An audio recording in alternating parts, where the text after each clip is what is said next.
Few names are as famous in the world of computers as Google. Google has established itself over the last 10 years as the world's leading internet search engine. It also provides several other features, like photographs, email, maps, and Google Earth.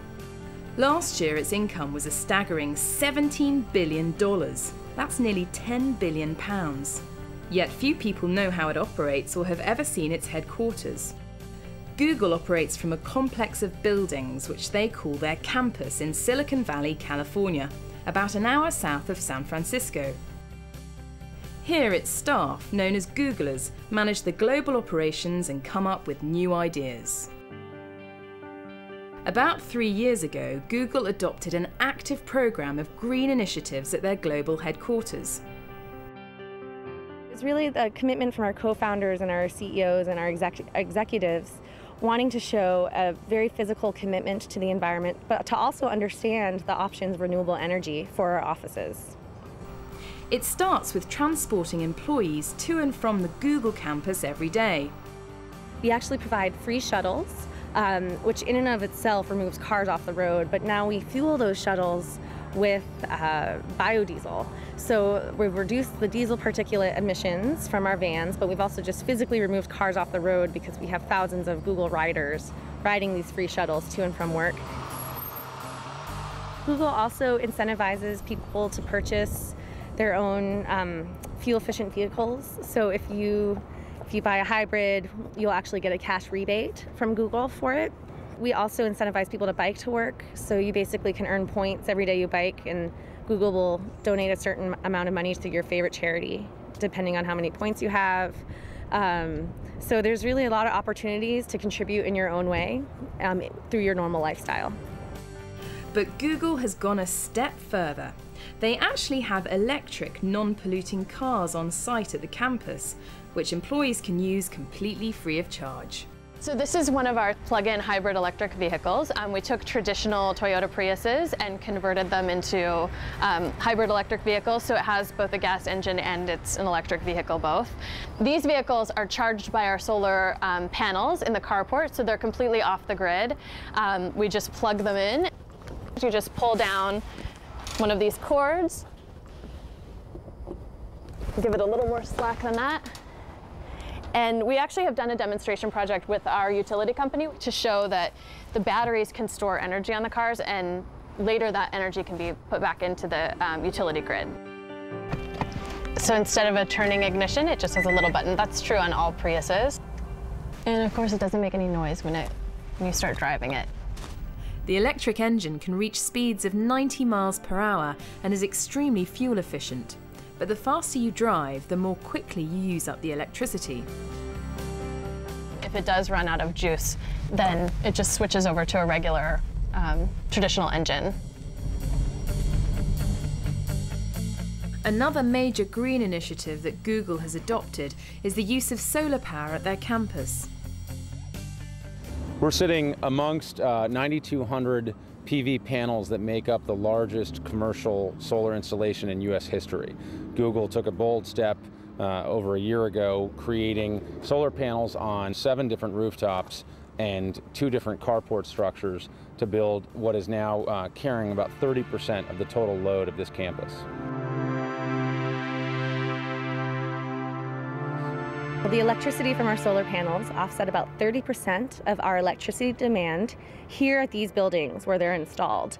So not Google's operations worldwide, but for the buildings that they're on top of. If there happened to be a lull in the workforce and they weren't drawing as much power and we created excess power, the power would flow back onto the grid and the meter here would actually literally run backward. We've seen it happen many times. It does work like that. And when you add all those together, these solar panels will pay back in about 7.5 years, which is a reasonable time frame, not bad for an economic investment.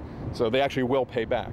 The challenge, I think solar's had historically, it is an expensive technology and people have to decide for themselves whether it's going to be worth it to make that initial upfront investment. The major thing that's needed is technological innovation by making it easier and cheaper to manufacture it and to install it, and in various other ways reducing the cost. Overall, Google sees its green initiatives as not simply a matter of economics, but hopefully as setting an example to others. Google's approach to sustainability is to continue to green our own operations through our offices, our data centers, the electricity that we use here, but we also want our successes to scale out to the rest of the world. So we're not just doing this for us, we're really doing it for the future, and to the options that we have available to us, we want to make sure are available to others. For example, our solar project that we installed here, the real message was that not only can we do this right now, we can do it in a cost-effective way, which means that anyone else can do it too.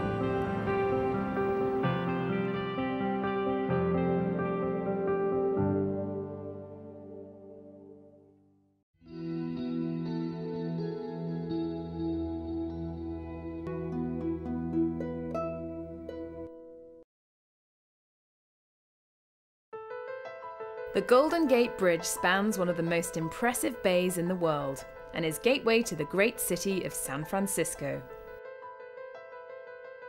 Near the bridge is Golden Gate Park, an urban open space of over 1,000 acres where San Franciscans can relax and enjoy themselves. Since 1916, a famous natural history museum has stood in the park, the California Academy of Sciences. But in 1989, the building was severely damaged by an earthquake. And today, the Academy is reopening in an amazing new building with a strong emphasis on sustainability. This is really a very unique building because it's not just a natural history museum. It's a natural history museum, an aquarium, a planetarium, and a scientific research and education center all under one roof. When you come into the building, there's a large space with its roof open to the elements. To the left, the white-walled dome houses the planetarium. Next to the planetarium is an artificial coral reef, which is 25 feet deep. We are standing on top of our Philippine coral reef exhibit. It is the deepest living coral reef display in the world. And we actually grew all of the coral for this exhibit in a coral nursery, so that we were able to create this exhibit in a very sustainable way. On the opposite side from the coral reef, contained within the glass dome, is another feature designed to encourage awareness of sustainability. It's a real tropical rainforest, artificially created and preserved. The Rainforests of the World exhibit allows you to walk through a living rainforest, and as you circle up through the ramp, you get to experience rainforests from different parts of the world. So you start in Borneo, you circle up into Madagascar, you circle up again into Costa Rica. It's a really amazing chance to experience 4 different rainforests, all within an hour-long visit to this dome. Well, the dome is kept at constant temperature and humidity. It's kept at 82 degrees and about 75% humidity. And we have a misting system in here that helps keep the humidity up. And we have skylights in the dome that were positioned to get the maximum amount of natural sunlight down into this exhibit to help the trees grow. So those skylights are helping to keep the exhibit warm, almost like a greenhouse. The building contains 38,000 live animals, including 4,000 fish in the coral reef. So we're hoping that we can start a lifelong process of caring about the natural world that starts with an experience that people had here in this building. Perhaps the most extraordinary feature of this already extraordinary building is its roof. The main architect of the building was the famous Italian Renzo Piano, one of the world's leading architects. His San Francisco partner Gordon Chong explains Renzo's concern to make the building fit in with the park. What Renzo talked about, which I find very exciting and interesting, is he says that if you think about a park, and that the fact is you want to minimize the disturbance to that open space, he suggested taking a knife and cutting out that green footprint out of the park and raising it up 38 feet in the air into the tree line. To further integrate with the park, Renzo decided to create a living, breathing, organic landscaped roof, planted with native California grasses and flowers. It has also been designed to blend in with the wider San Francisco landscape. The relationship of the building to the park, as you'll begin to see, is the fact that these mounding forms in great part reflect the existing natural landscape as well as the terrain of San Francisco behind us. The really major advantage of the roof, however, is that it's extremely green. It will absorb about 2 million gallons of rainwater every year. Much of this contains pollutants from the atmosphere, which would otherwise end up in San Francisco's water system. The landscaped roof also provides natural insulation. That soil provides a significant insulation value that keeps the building both cool as well as warm where needed. There are a lot of things about green building that really go back to elemental things that might not seem like they're cutting edge, but they don't get done very often today. A couple of them are the use of natural light, the use of natural ventilation. It's very unusual to walk into a natural history museum and see all of this light filling the space. They're typically very dark, sort of cloistered spaces. This is the unmuseum in many ways. You walk into this building and light is just flooding the hallways. We're just using natural resources. We're using fresh air and we're using natural sunlight. It may not seem like these are very complicated things, but 90% of our publicly accessible spaces have access to natural daylight. That's a staggering number. And there's no air conditioning on the public floor. The building is entirely ventilated by natural ventilation systems. As you know, there is a landscape roof that undulates. The wind blows over and under and over, and as it goes through those mounds, it sucks air up, because as you know from the interior, the hot air will rise, and the wind blowing over the top of the roof will then pull that air out naturally with no mechanical ventilation.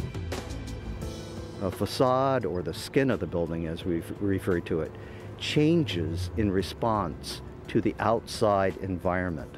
So as shading is required on a sunny day, shades will move up and down by sensors. The edges of the building, as you'll see, provide photoelectric cells.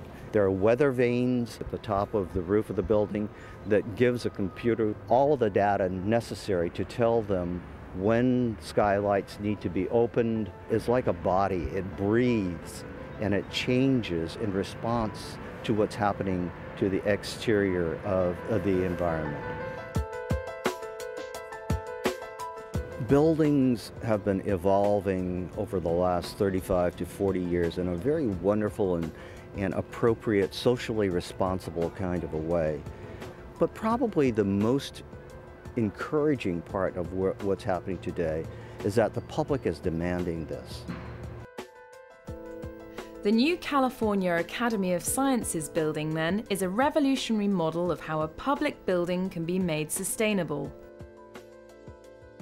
It also provides one of the most exciting examples in the world of how buildings may evolve in the future.